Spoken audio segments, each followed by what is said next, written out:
وكذلك أوحينا إليك قرآنا عربيا لتنذر أم القرى ومن حولها وتنذر يوم الجمع لا ريب فيه فريق في الجنة وفريق في السعير ولو شاء الله لجعلهم أمة واحدة ولكن يدخل من يشاء في رحمته والظالمون ما لهم من ولي ولا نصير أم اتخذوا من دونه أولياء فالله هو الولي وهو يحيي الموتى وهو على كل شيء قدير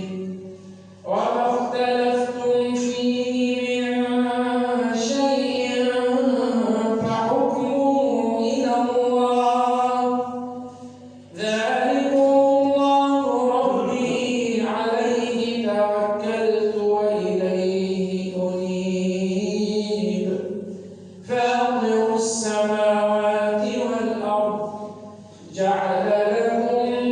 من أنفسكم أزواجا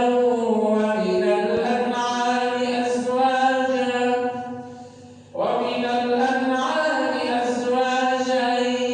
يذرأكم فيه ليس كمثله شيء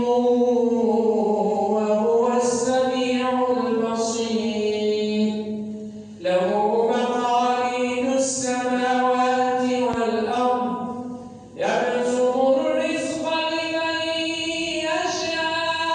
يشاء ويقدر إنه بكل شيء عليم شرع لكم من الدين ما وصى به نوحا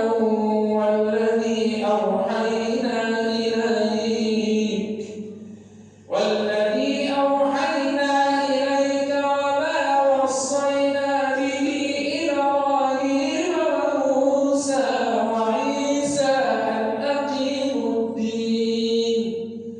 أن أقيموا الدين ولا